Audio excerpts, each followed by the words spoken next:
सर्वप्रथम आई जिजाऊ मासाहेब यांच्या चरणी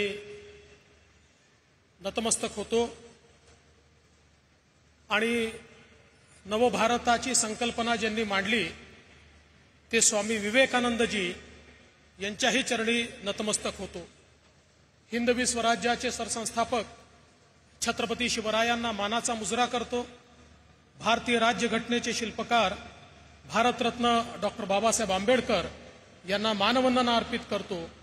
आणि आज आपल्या सर्वांचे लाडके नेते आणि संपूर्ण विश्वामध्ये सर्वाधिक लोकप्रिय नेते असलेले तुमचे आमचे नेते माननीय नरेंद्र मोदीजी यांचं अतिशय मनपूर्वक या ठिकाणी मी स्वागत करतो।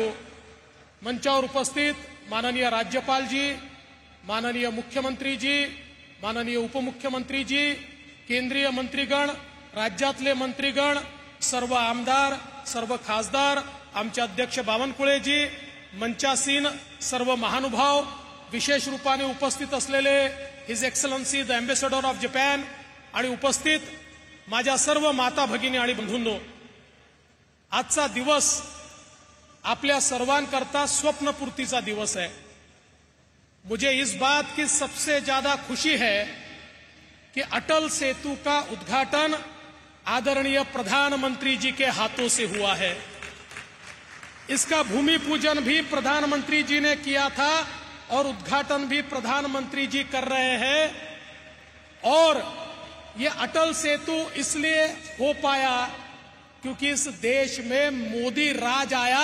अगर मोदी राज नहीं आता तो अटल सेतु कभी नहीं हो पाता। ये अटल सेतु MTHL इसकी संकल्पना परिकल्पना 1973 में रखी गई थी।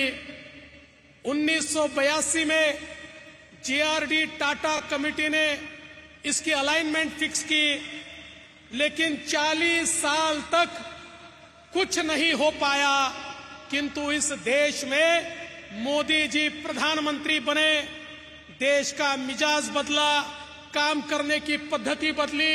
उनके आशीर्वाद से यहां पर भी हमारी युति की सरकार आई और फिर चीजें बड़े जोरों से दौड़ने लगी और मोदी जी की सरकार ने सारे एनवायरमेंटल क्लियरेंसेस हमको सीमित समय में दिए।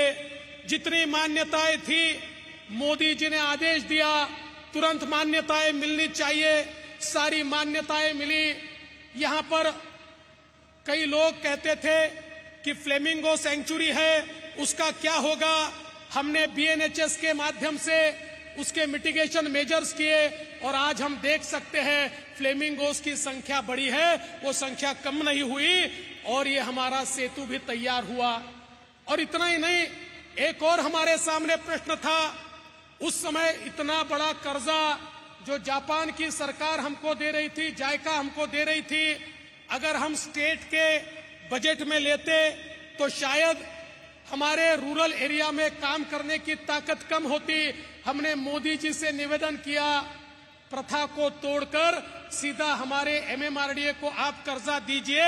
मोदी जी ने देश में पहली बार कैबिनेट का निर्णय करते हुए सीधे MMRDA को ये लोन उपलब्ध कराया, तो हमारे MTHL का काम तेजी से आगे बढ़ा और आज ये सेतु यहां पर पूरा हो रहा है। ये सेतु एक इंजीनियरिंग मार्वल है और मुझे इस बात की भी खुशी है कि केवल ये सेतु नहीं तो इसको हम लोग कोस्टल रोड से जोड़ रहे हैं। एक और ऑरेंज टनल है, दूसरी ओर सीधा वर्ली जाने वाला ब्रिज है। उसके बाद हम लोग जानते हैं कोस्टल रोड से हम लोग बांद्रा जा रहे हैं, वर्ली बांद्रा सी लिंक है। उसके बाद बांद्रा वर्सोवा सी लिंक है, वर्सोवा से विरार एक नई लिंक हम लोग तैयार कर रहे हैं, विरार से अलीबाग एक नया कॉरिडोर हम लोग तैयार कर रहे हैं। तो कुल मिलाकर ये समझ लीजिए पहली बार मुंबई और MMR रीजन को अपना रिंग रोड मिल रहा है, एक लूप रोड मिल रहा है। और आदरणीय प्रधानमंत्री जी 2019 में आपने संकल्पना रखी थी मुंबई में कहीं से भी कोई भी व्यक्ति मात्र 59 मिनट के अंदर, 1 घंटे के अंदर पहुंचना चाहिए। मेट्रो का नेटवर्क, रास्तों का नेटवर्क ऐसा तैयार हो रहा है कि ये सपना भी आने वाले 3 से 4 वर्षों में हम लोग पूरा कर पाएंगे, ये मेरा विश्वास है। और इसके लिए मैं आपका बहुत बहुत आभार यहाँ पर व्यक्त करना चाहता हूँ। आज ऑरेंज टनल का भी यहाँ पर उद्घाटन, भूमि पूजन हो रहा है। सूर्या जैसी योजना, जो योजना MMR रीजन को पानी देने वाली है, उसका भी उद्घाटन यहाँ पर हो रहा है। और हमारे मुख्यमंत्री एकनाथ शिंदे जी के नेतृत्व में जिस प्रकार के प्रोजेक्ट्स इस महाराष्ट्र में और विशेष रूप से मुंबई और MMR में हमने हाथ में लिए हैं, मेरा विश्वास है पिछले 50 वर्ष महाराष्ट्र को मुंबई ने ताकत दी, देश को मुंबई ने ताकत दी, लेकिन अगले 25 साल महाराष्ट्र और मुंबई को और देश को कोई ताकत देगा तो ये रायगढ़ और नई मुंबई का इलाका देगा। ये नया इकोनॉमिक हब अब रायगढ़ और नवी मुंबई का एरिया होगा। यह ऐसा एरिया है जहां पर देश की 65% डेटा सेंटर कैपेसिटी तैयार हो चुकी है। आने वाला इंडस्ट्री 4.0 हो या आने वाला IT का और AI का रिवॉल्यूशन हो, हर जगह यही एरिया काम में आने वाला है। और आज इस सेतु ने इस एरिया को एक ऐसी कनेक्टिविटी दे दी कि अब इसे कोई रोक नहीं सकता।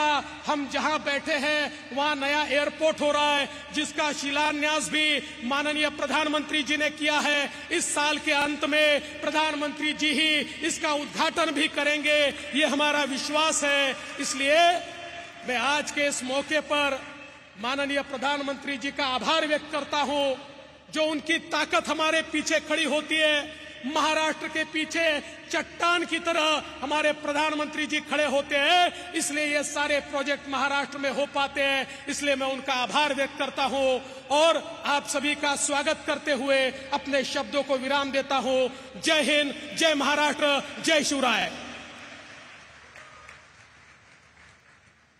बहुत बहुत धन्यवाद। महाराष्ट्र के मुख्यमंत्री माननीय श्री